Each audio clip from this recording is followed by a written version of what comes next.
Au bord de l'eau, page 136, chapitre 4, partie 28. Des acolytes apportaient en effet le thé.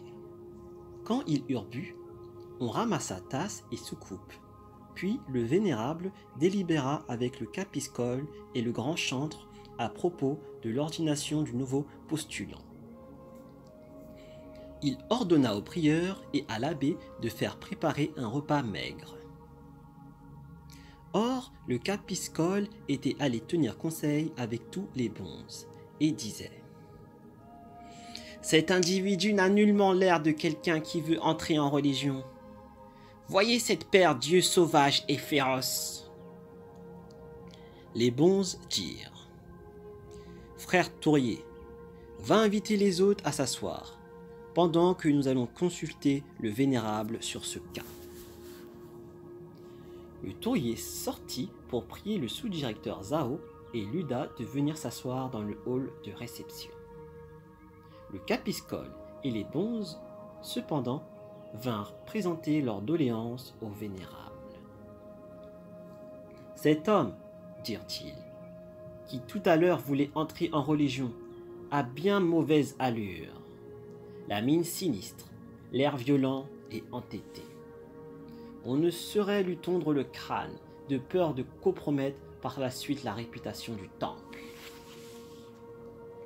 Il est, objecta le vénérable, cousin de notre fidèle donateur, le sous-directeur Zhao. Comment pourrions-nous manquer outrageusement d'égard envers ce dernier?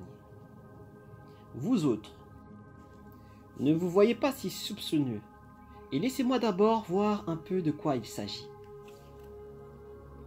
Ayant allumé un bâtonnet d'encens 2 fois, le vénérable s'assit jambes croisées sur un siège de méditation, récita certaines formules incantatoires et entra en concentration.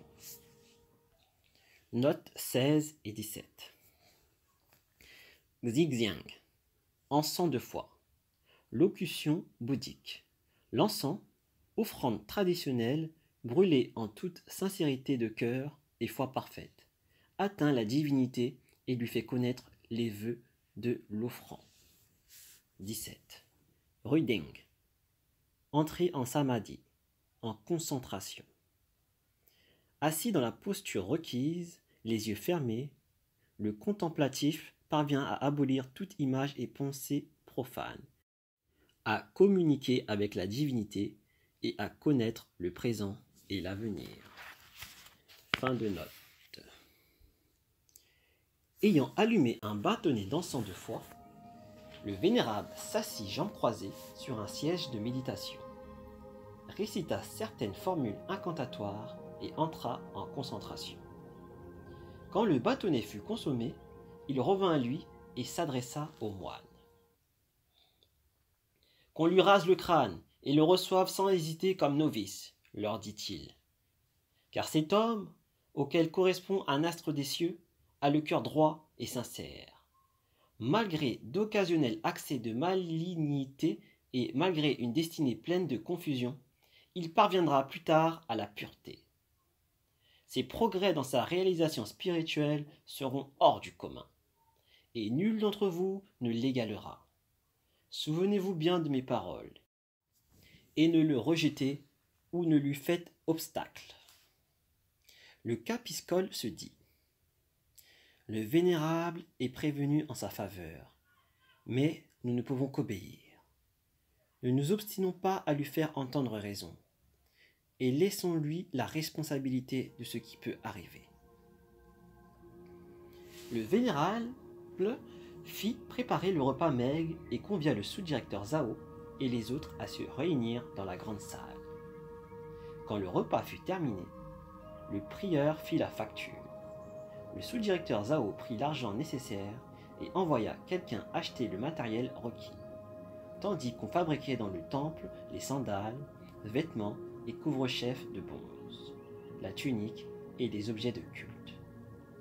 1 ou 2 jours plus tard, tout était prêt. Le vénérable choisit un jour faste et une heure propice, fit sonner les cloches et battre les tambours, et convoqua le chapitre au complet dans la salle de la loi. Tous les bonzes en grand arroi, quelques 500 ou 600 personnes, tous revêtus de leur kassaya, allèrent s'incliner, mains jointes, devant l'estrade de la loi et se répartirent sur 2 rangs.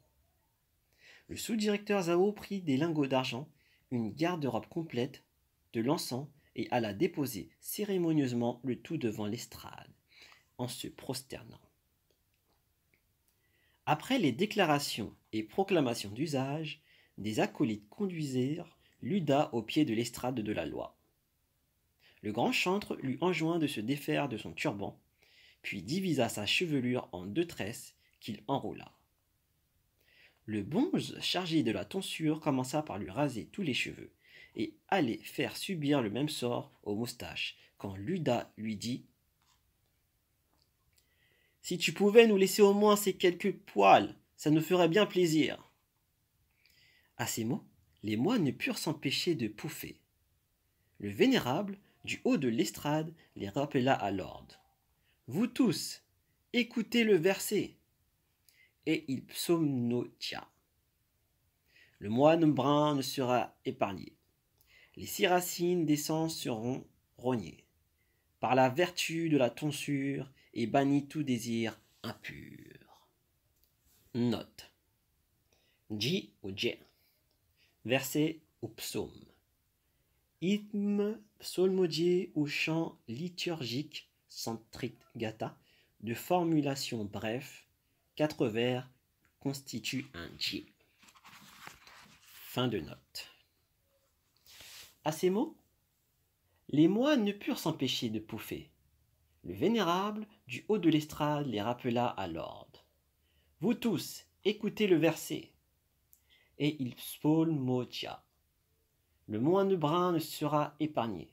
Les 6 racines d'essence seront rognées. Par la vertu de la tonsure et banni tout désir impur. Quand il eut fini de lire ces formules, il ordonna d'une voix forte « Hop, qu'on le rase entièrement !» Et d'un seul coup de rasoir, le bonze fit tomber les poils restants.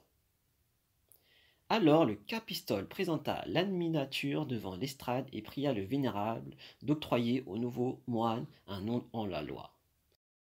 Le vénérable prit le certificat dont l'entête était vierge et psalmodia. Une lueur d'éclat divin passe 1000 onces d'or fin.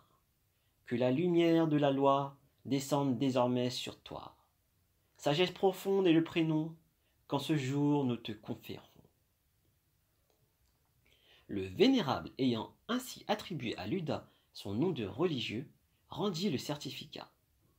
Le moine secrétaire inscrivit le nouveau nom à la place, laissé vacant et remit le document à celui qui s'appelait désormais Lu Zi Chen, sagesse profonde, et non plus Luda.